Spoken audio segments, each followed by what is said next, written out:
अस्सलाम वालेकुम, मैं हूं यासिर मलिक एडवोकेट और आप देख रहे हैं एस्केप फ्रॉम केज। आज की जो सबसे अहम खबर है वो ये है कि इमरान खान साहब को गिरफ्तार कर लिया गया। फाइनली एक साल से इसकी चीखो पुकार थी और इमरान खान साहब को आज उसके नतीजे में गिरफ्तार कर लिया गया। किसने किया, क्यों किया, ये भी हम थोड़ी देर तक डिस्कस करें। उसके बाद कल जो ISPR की तरफ से बयान जारी किया गया, इमरान खान की एक मजम्मत की गई कि इमरान खान साहब एक ख़ास आर्मी ऑफिसर का नाम जो है वो लेता है और उस पर इल्ज़ाम आयद करता है बिना सबूतों के, तो उसको ऐसा नहीं करना चाहिए, काबिल मजम्मत था। और उसके फ़ौरन बाद की आज गिरफ्तारी। अब ये बयान ठीक था या नहीं ठीक था, या बेहतर क्या था, क्या किया जाना चाहिए था, इसके बारे में भी हम बात करें। इमरान खान साहब की गिरफ्तारी के बाद मुल्क भर में जो आज एहतजाज और कैंट एरियाज के अंदर जो मामला ख़राब हुए, इसके बारे में भी थोड़ी सी गुफ्तगू करेंगे। और ये देखेंगे क्या आम आदमी के लिए भी कानून इसी तरह से हरकत में आता है। अगर साबका वज़ीर आज़म के ख़िलाफ़ ये सब कुछ इस तरह से हो सकता है तो आम आदमी का इसमें क्या हासिल वसूल रहेगा। तो इमरान खान साहब आज गिरफ्तार हो गए। अब इससे क्या फ़र्क पड़ेगा, क्या फ़र्क नहीं पड़ेगा, और 1971 में भी इसकी कुछ ममासलत थी। जैसे ये रजीम चेंज ऑपरेशन हुआ उसके बाद से इमरान खान के ऊपर तरह तरह के इल्ज़ाम लगाए जाए। तोशा खाना, अब ये एक केस, इसके अलावा तकरीबन 200 के करीब नई FIRs, हर तरह से उनको गिरफ्तार करने की कोशिश की जाती रही है। और इस कोशिश के अंदर अंधाधुंध काम किया गया कि किसी तरह इमरान खान साहब को गिरफ्तार कर दिया जाए, नाअहल कर दिया जाए, मार दिया जाए, लेकिन वो उसमें कामयाब नहीं हो सके। अब सवाल ये पैदा होता है कि गिरफ्तार करना चाहते क्यों? क्या गिरफ्तार करना उनके तमाम मसलों का हल है? क्या गिरफ्तार करने से वो तमाम मसले मसाइल और तमाम मामला हल हो जाएंगे, या वो गिरती हुई जो पोजीशन है, गिरती हुई जो भी मामलात हैं, जितनी भी पॉपुलैरिटी है, वो वापस आ जाए? मेरा सवाल PDM और इस्टेब्लिशमेंट है। इस्टेब्लिशमेंट की वो गाड़ियां, वो ट्रक, वो फौजी जिनको देखकर हम बेसाख्ता तौर पर सलूट कर दिया करते थे। हमने उनके खिलाफ बोलने वालों को हर तौर मुंह तोड़ जवाब दिया। हमने कभी पाक फौज के खिलाफ कोई बात सुनना गवारा नहीं किया, अनलेस के पाक फौज के जो आला ओहदेदार हैं, इन्होंने कई बार जो मुल्क है हमारा पाकिस्तान है उसको कई मुश्किलों के अंदर डाल दिया, लेकिन हमने फिर भी पाक फौज का साथ दिया। उन कुर्बानियों के एवज के नहीं, गलतियां इंसानों से हो जाती हैं, लेकिन हम लार्जर पिक्चर में देखेंगे इन्होंने ये क्या किया। और मेरा नहीं, इस सारी अवाम का भी ऐसा ही। अब PDM और जो पाक फौज है, जिसे हम एस्टेब्लिशमेंट भी कहते हैं छोटे छोटे लफ्जों में, अब उसमें सिर्फ एक बात का जवाब दीजिए। उसमें इस बात का जवाब ये देना है कि आप ये सब करने से क्या अपनी पॉपुलैरिटी गेन कर सकते हैं। चलें, एक वक्त के लिए मैं आप दोनों से एक सवाल जरूर करता हूं कि आप हो सकता है इमरान खान को नाअहल कर दें, PTI की जमात पर पाबंदी लगा दें और बड़े मामलात खड़े कर दें, लेकिन जो इन तमाम मामलात के नतीजे में मिलने वाली नफरत है और नफरत के बोए गए जो बीज है, जो इस नौजवान नस्ल के सीने में बोए गए हैं, इस सोशल इनजस्टिस से, रूल ऑफ लॉ के ना होने से और ताकतवरों को अपनी मनमानी करने से, उसका नतीजा क्या निकलेगा। हम मुख्तलिफ ऐसे मुल्कों पे बात करते हैं कि उन्होंने वहां पर मुख्तलिफ लोगों पर कब्जा मुख्तलिफ जगहों पर कब्जा कर रखा है, लोगों पर जुल्म और जबर की एक नई दास्तान लिखते हैं, लेकिन अगर यही दास्तान आप लिखने पर मजबूर हो गए, आप आज इस दुनिया में जिंदा हैं, आप यहाँ के मामलात संभालते हैं, अल्लाह ने आपको ये ताकत दी है। कल आप इस दुनिया में नहीं रहेंगी तो जो तारीख है वो आपको भिगो भिगो कर जूते मारे। जो आने वाली नस्लें इन लोगों से ये सवाल पूछेंगी, जब ये नफरतें आगे ट्रांसफर होंगी तो इसका लार्जर एस्पेक्ट और लार्जर पिक्चर को जब देखोगे तो बहुत दूर तक की बात निकलेगी। अब राना सनाउल्लाह साहब का जो बयान थे वो इमरान खान साहब को कच्चा चबा जाना चाहते हैं। इमरान खान को तो दिन ना रात से दिन ना और इमरान खान इस दुनिया के अंदर ना रहे। मजहबी जुनूनियों के तहत एक प्रोपेगेंडा करने की कोशिश हो, उनको गालियां निकालनी हो, उनकी जाती जिंदगी के बारे में कोई बात करनी हो, और पीडीएम मरियम औरंगजेब, राना सनाउल्लाह, तलाल चौधरी और ये एक तारड़ साहब हैं, ये सब पेश पेश है। कोई इखलाकियात नहीं, कोई चीज नहीं। कहने को ये सब लोग इमरान खान को बदतमीज, इमरान खान को सब कुछ कहते हैं, लेकिन खुद ये क्या करें। चले, आज इनके मन की मुरादें तो पूरी हुई कि इमरान खान साहब को गिरफ्तार कर लिया गया। अब क्योंकि एक ऐसे दिन किया गया कि पिछले दिन ही ISPR का एक बयान आया था जिसमें उन्होंने मुजम्मत की थी कि इमरान खान साहब एक आला फौजी अफसर के नाम पे इल्जाम लगा रहे हैं विदाउट किसी सबूत के। लेकिन मैं एक सवाल पूछना चाहता हूं, ये ट्वीट करने की बजाय कि हम मुजम्मत करते हैं और आनी हाथों से निपटा जाएगा, अगर आप ही एक इन्वेस्टिगेशन टीम तैयार कर कर अगर वो फैसल नसीर साहब अगर उनके ऊपर FIR कट जाए तो किस पे क्या मसला होगा? क्या कोई भी हाजिर service army officer above than the law है?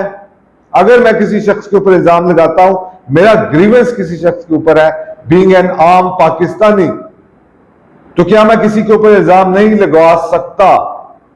क्या मैं किसी के ऊपर कोई FIR नहीं कटवा सकता? क्योंकि FIR भी तो इल्जाम ही होती है। तो अगर मैं ये कर सकता हूं, बाकी काम तो इन्वेस्टिगेशन एजेंसी ने करना ना, कि इन्वेस्टिगेशन करे और उसके मुल्जिम होने या मुजरिम बनाने में उसकी एक इन्वेस्टिगेशन रिपोर्ट पेश करे, अदालत में जाए। ये मामला शायद रूल ऑफ लॉ जिन मुल्कों में है वो ऐसे तय होता है, ट्वीट्स के जरिए नहीं, प्रेस कॉन्फ्रेंसेस के जरिए नहीं। और ये सब करने के बाद अगले दिन आप ये कांड करने देते हैं, ये कांड होने देते हैं, मजीद नफरतों को फरोग देते हैं। किसने भी किया हो, मुझे नहीं पता आपने किया, मुझे नहीं पता किसने किया, लेकिन तमाम इशारे तो आपकी तरफ जाते हैं। अगर आप लोग इतने ही ठीक थे तो अब तक जब इमरान खान साहब FIR कटवाना चाह रहे थे तो उन पे अब तक FIR क्यों नहीं कटी? इमरान खान का तो छोड़ो, जो अरशद शरीफ का कत्ल हुआ है, जो उसकी वालदा ने एक कंप्लेनेंट बन के एक FIR दर्ज करवाना चाहती है, तो उनके नाम पे FIR क्यों नहीं काटी जा रही? क्यों ये इदारे अबव देन द लॉ हैं? यार इन्वेस्टिगेशन करो, इनको क्लियर कर दो। इन्वेस्टिगेशन आपके हाथ में है, लोग आपके हाथ में है, ताकत आपके हाथ में है, तमाम चीजें आपके हाथ में है। लेकिन आप किसी भी अफसर के खिलाफ एक FIR को कटना भी उस इदारे की अगर तौहीन समझते हैं तो फिर मैं इस पे इन्ना लिल्लाहि व इन्ना इलैहि राजिऊन नहीं कह सकता। वो इस वजह से कहूंगा कि यार अगर कोई मेरे खिलाफ कंप्लेन दर्ज करवाना चाहे तो 2 मिनट की बात है, मेरे इदारे को, मेरी जाती जिंदगी को, पाकिस्तान को कोई फर्क नहीं पड़ता। तो क्या कोई आर्मी ऑफिसर, क्या वो पाकिस्तान का शहरी नहीं रहता? क्या हम ब्लडी सिविलियंस ही रहेंगे? सवालों के जवाब आप भी साथ साथ नोट करते जाइए, जो सवालों के जवाब आपने देने हैं। सिर्फ इस बात का जवाब दीजिए। एक आम पाकिस्तानी अगर इस तरह की कोई के खिलाफ अगर कोई ये FIR कटनी होती तो कितनी देर लगती? क्या कोई इस बारे में कोई सवाल करता कि बेबुनियाद इल्जाम लगाए जा रहे हैं, कि बगैर सबूतों के इल्जाम लगाए जा रहे हैं? क्यों? क्योंकि वो आम आदमी है। कोई फौजी अफसर वो आम आदमी नहीं है, वो एक खास आदमी है। उसके हाथ में इस मुल्क का स्याह और सफेद है, हम उसे कुछ नहीं कह सकते। जब से पाकिस्तान बना है हमारे अंदर इसी तरह की नफरतें बोई गई हैं। शेख मुजीबुर रहमान ने 1971 में जब वो नारा लगाया था, उसके पीछे के मुहर्रिकात तो कभी पढ़ाए किसी को? आपने कहा गद्दार है, हमने माना गद्दार है। हमने कहा कि बंगाल में इंडिया की इंटरफेरेंस थी, हमने माना कि इंडिया की इंटरफेरेंस थी, लेकिन हम लोगों ने अपना किरदार और अपना कसूर क्यों नहीं माना? अपना कसूर और अपना किरदार क्यों नहीं हमें किताबों के अंदर पढ़ाया गया? जब भी आप किसी का हक छीनेंगे, जब भी आप किसी से हक वापस लेंगे, जब भी आप इस तरह की बातें करेंगे, जब भी आप नफरतों के बीज बोएंगे, तो उसका नतीजा शायद सेपरेशन ही निकलती। कितने लोगों को मारा जा सकता, जोर जबरदस्ती मोहब्बत नहीं करवाई जा सकती। ये जो लोग आज आपके कैंट एरियाज के अंदर आपके घरों में एहतजाज कर रहे हैं, आग लगा रहे हैं, यही लोग आपसे मोहब्बत करते रहे हैं, यही आपको सलूट करते रहे हैं, यही आपको फूल पेश करते रहे हैं, बजाय इसके कि उनका ग्रीवेंस दूर किया जाए। क्या मसला है अगर इलेक्शन करवा दिए जाएंगे? क्या मसला है अगर इमरान खान दोबारा इक्तदार में आ जाएगा? और कभी ना कभी तो आप लोगों ने भी पावर छोड़नी है ना यार। मेरा मुल्क है, आप लोगों का मुल्क है, हम लोगों को इक्वल ट्रीट करो जो कि कॉन्स्टिट्यूशन ऑफ पाकिस्तान कहता है। लेकिन नहीं, आप अहम लोग हैं, हम आम लोग हैं, हमें जूतियां भी मारो, हमें ठुड्डे भी मारो, हमें सब कुछ करो, लेकिन हम खामोश रहते हैं। आपको कुछ नहीं कहा जा सकता, आप पे इल्जाम भी नहीं लगाया जा सकता। इन नफरतों को क्या करो? अगर इन नफरतों का कोई भी जवाब आपके पास मौजूद है, इसका कोई हल मौजूद है, तो जरूर कीजिएगा। आज भी शायद अवाम उस तरह से ना निकले जिस तरह से अवाम को निकलना चाहिए, शायद नहीं भी निकलना चाहिए। इमरान खान का गिरफ्तार होना शायद कोई इतना बड़ा मामला नहीं है, लेकिन इमरान खान को जो कि साबका वजीर आज़म है, इस तरह से गिरफ्तार करना था और इस वक्त गिरफ्तार करना था। 200 से ज्यादा, तकरीबन 200 के पास FIR काट दी, सारा कुछ कर दिया। नहीं, आपने ये करना ही करना था। किसकी ख्वाहिश पे? क्यों? ये सब कुछ मरियम नवाज कहे, नवाज शरीफ कहे, शहबाज शरीफ कहे, जरदारी कहे, मौलाना फजलुर रहमान कहे, तब तो आप कुछ नहीं बोले, तब तो कभी FIR नहीं कटी, तब तो कोई कुछ नहीं हुआ। लेकिन अब ही क्यों? तो शायद मेरे नजदीक इन लोगों के पास आपके भी बहुत सारे राज मौजूद हैं, जिससे ये आप लोगों को भी ब्लैकमेल करते हैं, आप पे उंगलियां उठ रही हैं। हमें इस बात का दुख है कि हम इस लहजे में ये सवाल करने पे मजबूर हैं, लेकिन खुदारा मेरा पैगाम यह है कि यार नफरतें मत पैदा करो।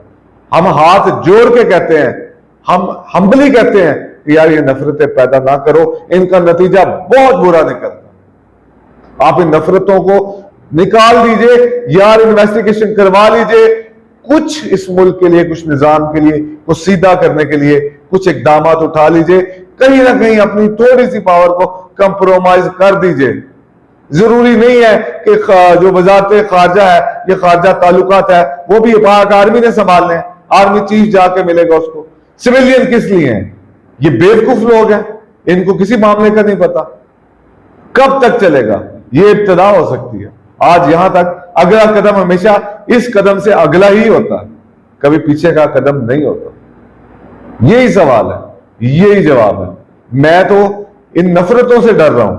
मुझे नहीं पता, शायद 4 दिन, 3 दिन, 5 दिन के बाद ये सब कुछ खत्म हो जाए, ये सारे मामला सीधे हो जाए। हमारी आवाम की याददाश्त कमजोर है, लेकिन नफरत अपना रास्ता खुद ब खुद बना लेती है।